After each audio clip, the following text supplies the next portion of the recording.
Muy buenas noches, mis queridos hermanos. Los saludo en el nombre del Señor Jesucristo. Muy agradecidos, hermanos, por permitirme nuevamente llegar a vuestros hogares. En esta noche vamos a continuar con nuestro tema, los asesinos del matrimonio. Mis queridos hermanos, vamos a orar para dar inicio a nuestra meditación de esta noche. Bendito Padre Celestial, te damos las gracias, Dios y Padre bendito, por permitirnos, Dios, acercarnos, Dios, a tu presencia, Padre amado. Dios, te pedimos, Señor, que tú nos dirijas, Señor, en este momento, en esta meditación. Ayúdanos, Señor Dios y Padre bendito, que tú seas, Señor, tomando la dirección, Dios, de este momento, Padre glorioso. Nosotros te pedimos y nos quedamos, Señor, en tus manos, en el poderoso nombre de tu Hijo Jesucristo. Amén. Muy bien, mis queridos hermanos, para dar inicio vamos a leer una cita bíblica en Gálatas 5, 19 al 21. A ver, mis queridos hermanos, si me acompañan en esta lectura. Y manifiestas son las obras de la carne, que son el adulterio, fornicación, inmundicia, lascivia, idolatría, hechicerías, enemistades, pleitos, celos, iras, contiendas, disensiones, herejías, envidias, homicidios, borracheras, orgías y cosas semejantes a estas, acerca de las cuales os amonesto, como ya os lo he dicho antes, que los que practican tales cosas no heredarán el reino de Dios. Bien, mis hermanos, prosiguiendo con el desarrollo de el tema los asesinos del matrimonio, queremos ir recordando los 4 anteriores asesinos que habíamos tratado en la meditación anterior. Hablábamos sobre el exceso de trabajo. Sabemos que el trabajo es bueno, pero el exceso crea el descuido de la familia. También hablábamos de la economía. El dinero es indispensable para nuestro sustento, para nuestra vida, pero el mal manejo, la mala administración también crea problemas. El egoísmo no es bueno en todas sus dimensiones. Los suegros son maravillosos, pero la intromisión indebida genera conflictos en el nuevo matrimonio. Bien, mis hermanos, ahora nos toca hablar de otros asesinos más. Son 3 las que vamos a tratar el día de ahora: las falsas expectativas, poco realistas, los invasores del espacio, los vicios y las adicciones. Mis queridos hermanos, Dios nos creó al hombre con un plan y un orden. También nos dio sabiduría para ser buenos administradores del hogar. Pero al entrar el pecado, generó un desorden familiar. Como habíamos tratado 4 asesinos anteriores, ahora nos vamos al 5º asesino, que son las falsas expectativas poco realistas. ¿Qué son las falsas expectativas? Son las ilusiones que pasan por la mente del cónyuge, esperando del otro lo que no puede dar. Y cuando no se cumplen estas expectativas, surgen las desilusiones, a pesar de que tanto el uno como el otro parecían completamente compatibles, hechos el uno para el otro. Eso uno creía cuando uno era enamorado o cuando uno estaba en el noviazgo. Aparentemente no había fallas, no había cosas que objetar, y por eso que parecía que éramos hechos el uno para el otro.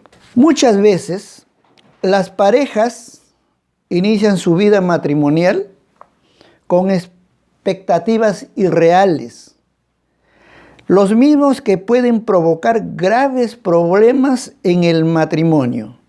Por ejemplo, el esposo espera de su esposa que su esposa sea una madre, una cocinera, como su mamá, una esposa como su mamá, o también como la esposa del amigo. Pero eso es imposible porque nadie puede ser igual a la otra persona. Y cada uno tiene sus propias capacidades y sus propias habilidades. Y sobre todo, ninguna persona puede ser tan igual como la otra.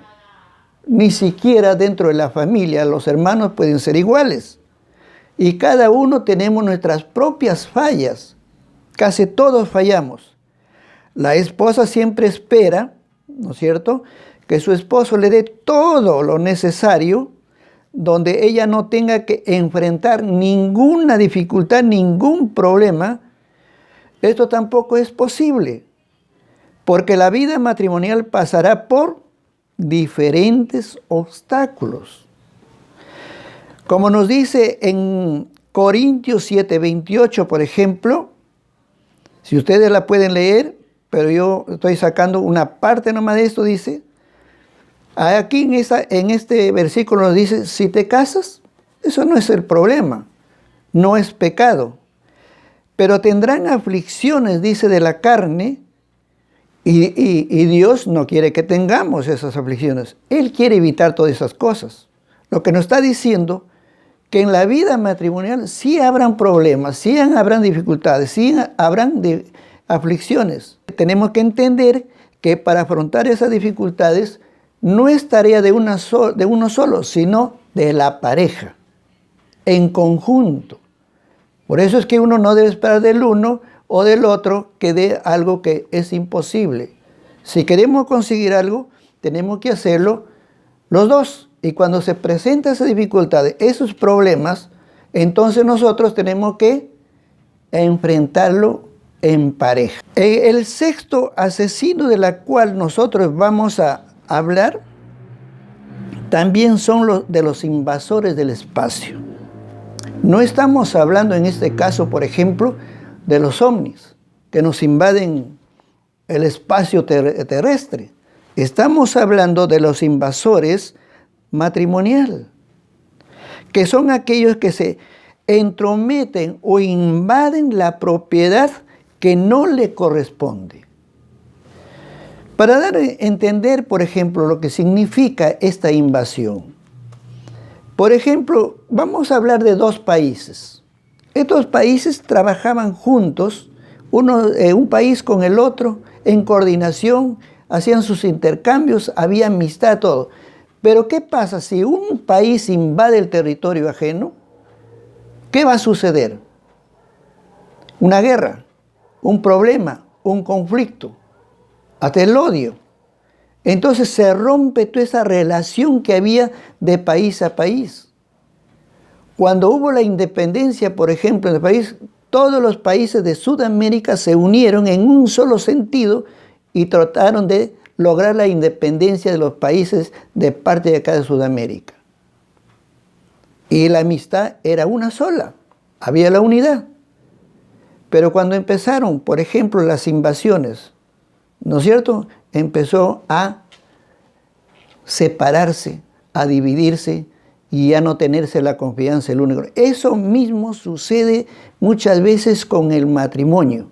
Los invasores pueden ser externos o pueden ser internos dentro del matrimonio.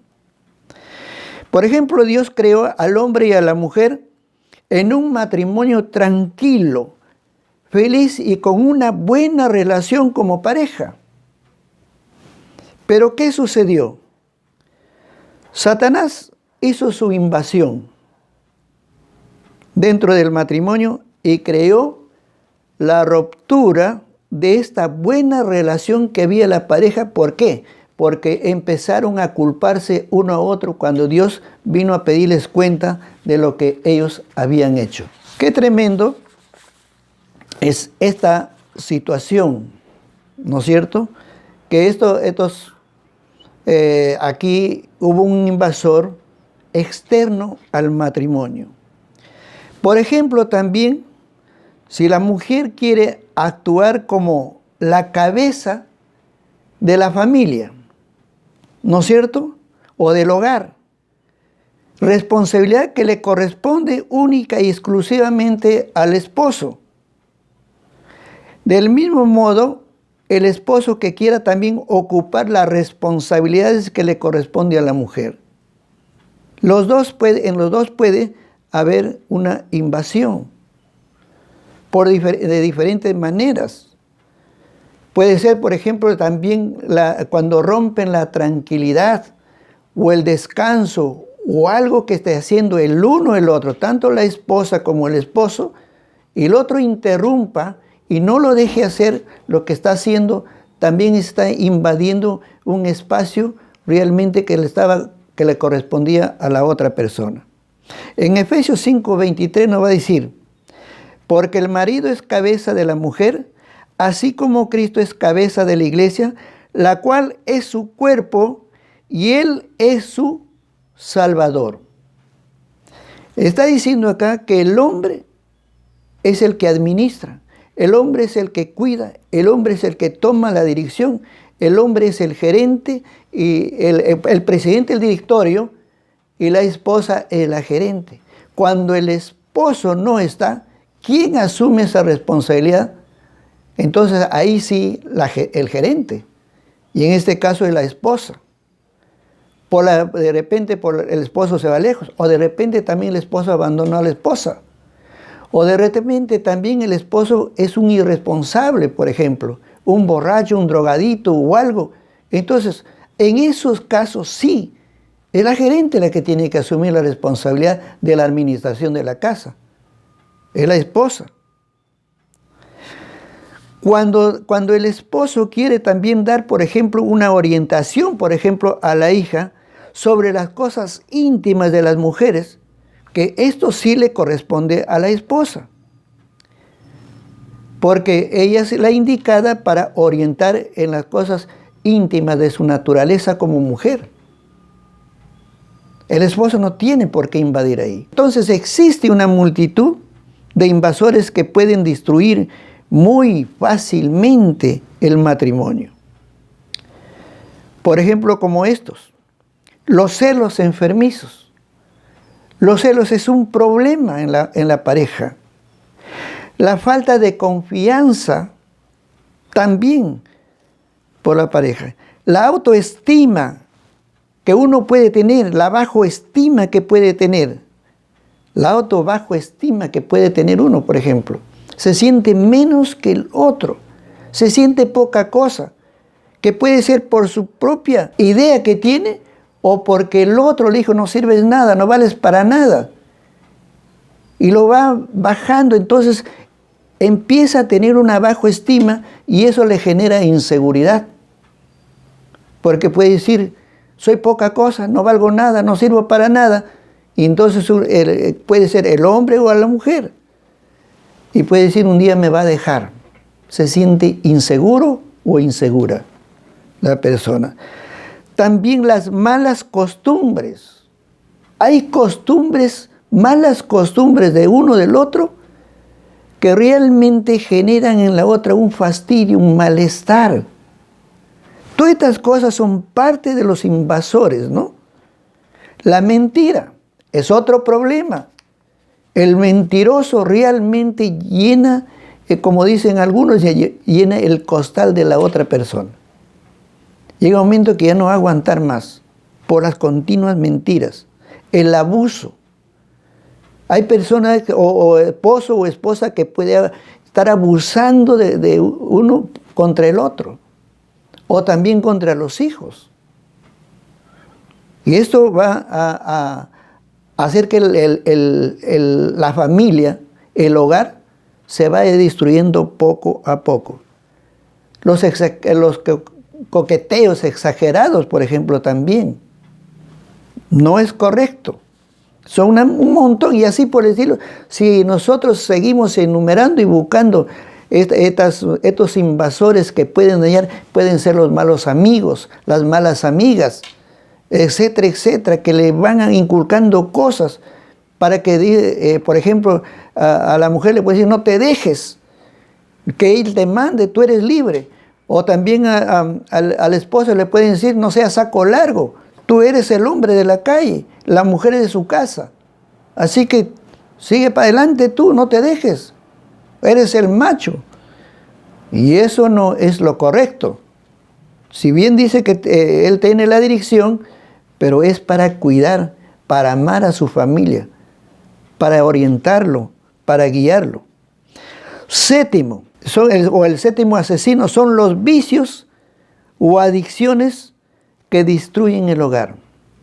Este es otro problema muy fuerte y muy grande que realmente van destruyendo al hogar poco a poco y llegan a una terrible destrucción.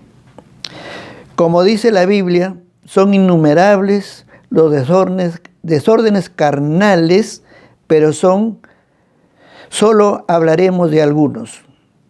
Eso, por ejemplo, recordando el pasaje bíblico que leímos al principio para empezar nuestro tema, que es en Gálatas 5, 19, 21, habla de un montón de estos problemas, de estas cosas que pueden destruir el hogar. Pero aquí vamos a hablar de algunos cuantos vicios, ¿no? Hay muchísimos que hablar de esto. Y si podríamos hablar de cada uno de estos vicios, nos llevaríamos horas hablando. Entre ellos tenemos, por ejemplo, entre estos vicios o adicciones, lo ponemos, por ejemplo, la pornografía. ¿Qué es la pornografía? Dice, deriva del griego porne, que significa prostitución a escondidas fuera del matrimonio. No vamos a dar muchos detalles por respeto a los niños, porque hay muchísimo que hablar de esto. Pero sí queremos decir que es un enemigo muy terrible que destruye matrimonios, jóvenes, familias, y los que cayeron en esta debilidad tienen que reconocer y pedir ayuda para salir de esta práctica. Porque cuando llegó a ser un vicio, es difícil que puedan salir fácilmente. Cuando habla de prostitución, dice a escondidas, así como habla la palabra, dice que aquella persona que deseó a otra mujer que no sea su esposa, solamente con el deseo ya fornicó o ya adulteró. De la misma manera, dice que la pornografía es una prostitución, porque es una satisfacción sexual, pero mental. Y al tener en su mente eso, está fornicando y está adulterando. Por eso dice prostitución a escondidas fuera del matrimonio. Es tremendo esto. Y además, estas prácticas pornográficas podría generar problemas porque entra tanto la persona en esto que puede querer llevar a hacer prácticas quizá muy fuertes con su pareja y a la pareja no le puede gustar. Entonces se genera un conflicto, se genera un malestar, se genera un problema y puede generar la separación.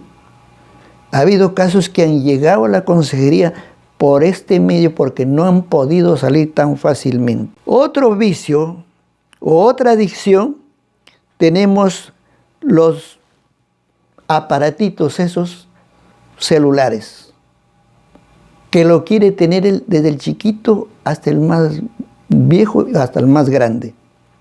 Hoy en día hay demasiada pasión por el uso de los celulares, el internet. Aunque estos son elementos útiles para el trabajo, para la comunicación, pero usándolo en forma adecuada.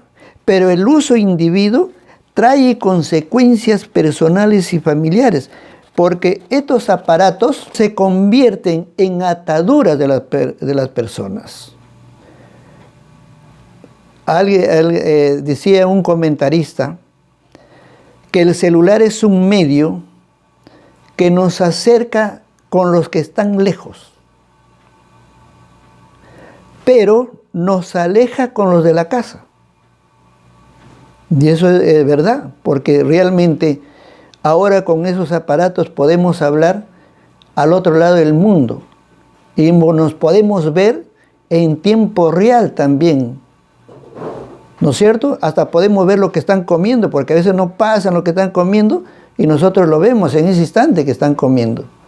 Ahí dice, nos acerca, porque antes era imposible comunicarse con los que estaban fuera, por ejemplo, fuera del país. Ahora es tan fácil comunicarse y la hora que uno quiere. Pero aléjalo de la casa. ¿Por qué? Porque ahora por ese bendito celular a veces los esposos ya no conversan, ya no dialogan, ya no se ríen, ya no se alegran, porque cada uno está con su celular. Ya no se comunican con los hijos, ni los hijos con los padres. Las comidas se enfrían, porque se sientan a la mesa a comer, pero el celular no lo dejan. Existen reuniones, a veces familiares o otras reuniones, y donde antes conversaban, dialogaban. Ahora si uno se va a una reunión y todo el mundo está con el celular, nadie habla, porque están prendidos en el celular. Es una adicción, es un vicio. Y que también, dicen, malogra el cerebro de estar continuamente con ese aparato.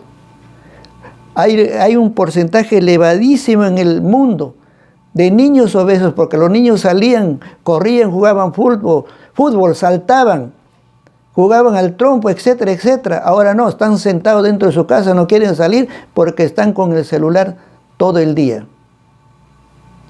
Estos aparatos también invitan a cosas que no debe hacerse. Por ejemplo, la pornografía. Por eso que desde los niños hasta los mayores están viendo esas cosas. Muchas veces. Y ese es un problema. El celular. Podemos hablar de otro vicio más. La ludopatía. La ludopatía. En primera de Timoteo nos dice 6:10. Dice, el amor al dinero es a la raíz de todos los vicios, ¿no? Es como también casi igual a cuando dicen que la ociosidad es madre de todos los vicios, pero también el amor al dinero, dice, es raíz de todos los vicios. ¿Qué es la ludopatía? Es la adicción patológica, enfermedad, entre paréntesis, a los juegos de azar. O sea, la adicción patológica a los juegos de azar. Deseo fuerte de jugar, pese a que es consciente de las consecuencias. ¿Y quién no es consciente de lo que significa estos juegos de azar? Todos sabemos que los juegos de azar siempre están arreglados para que no gane la gente. Y si ganan de los miles uno. El resto está preparado. Estos juegos de azar, para que siempre el que juega pierda y pierda y pierda y pierda. ¿Se acuerdan de los tragamonedas? Estos aparatos, como su nombre lo decía, era para que te trague las monedas y no te devuelva. Y de ahí venía su nombre, tragamonedas. ¿No? Ahora ya creo que le han dado otro nombre, pero los tragamonedas era realmente te tragaba todo tu dinero y no te daba nada. ¿No es cierto?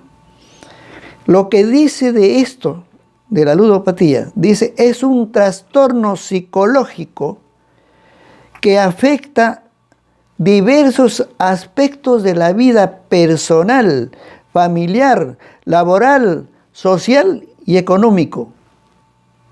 todo lo que afecta a estos juegos.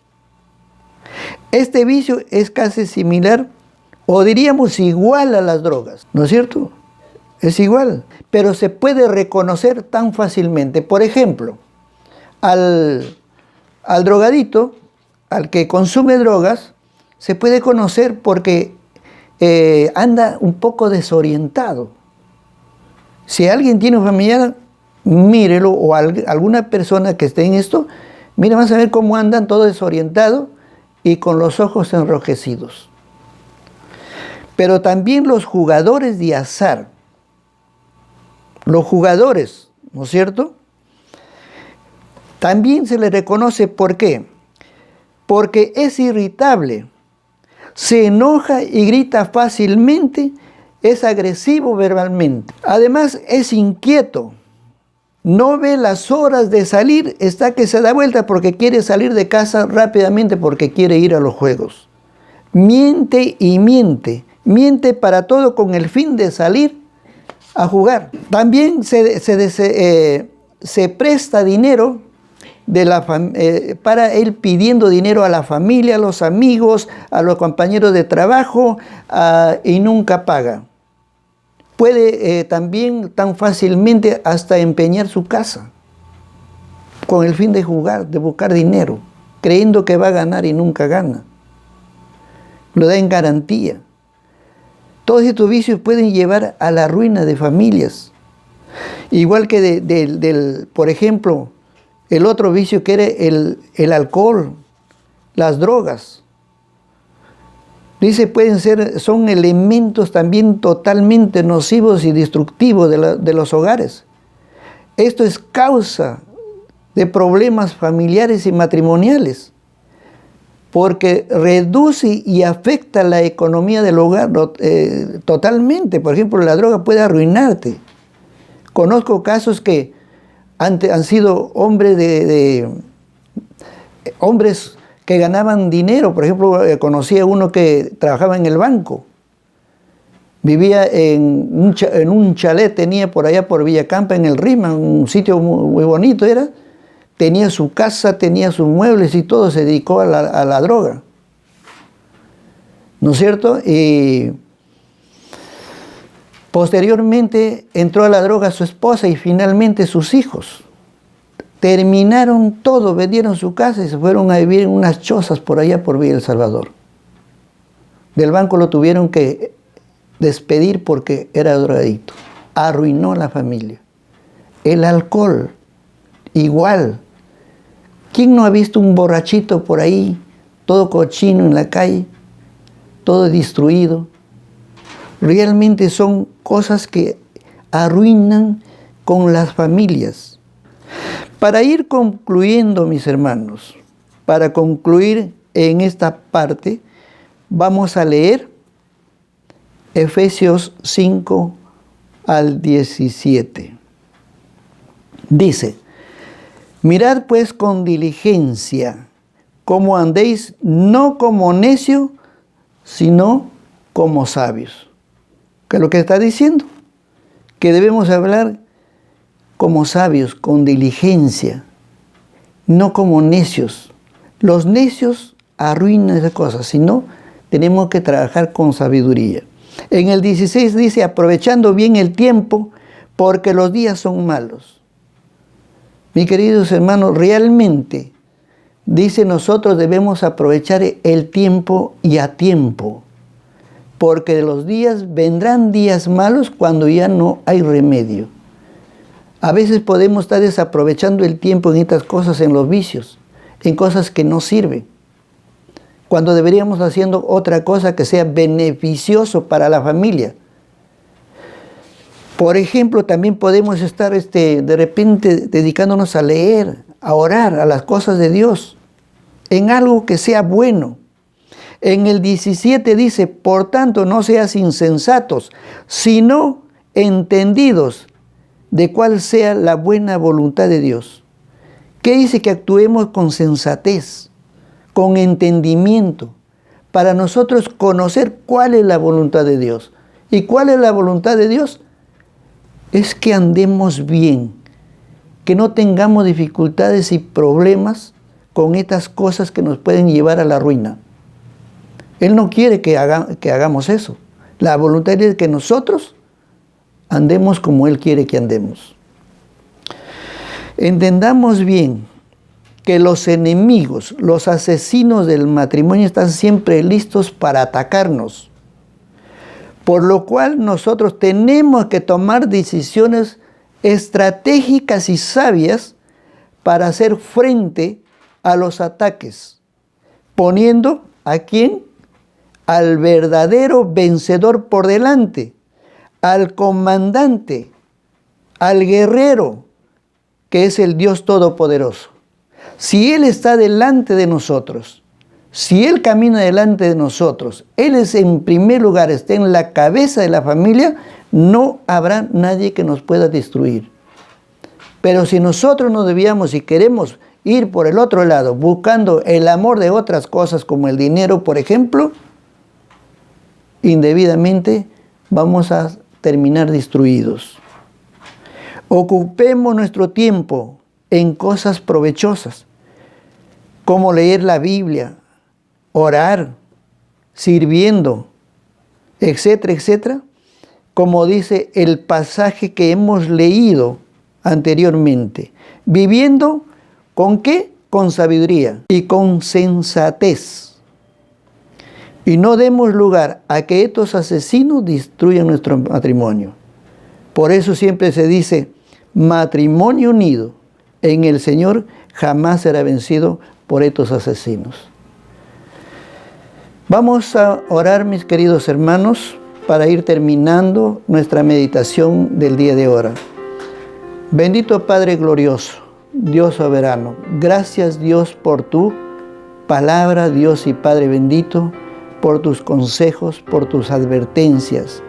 Te rogamos, Dios, que nos ayudes a vivir, Señor, bajo tu dirección, para que todos estos asesinos que vamos, Señor, que vamos cada día meditando en ellos, Dios no nos destruya los hogares que tú nos has dado, Dios y Padre bendito. Bendito Dios, te lo pedimos en el poderoso nombre de tu Hijo Jesucristo. Amén. Que Dios los bendiga, mis hermanos.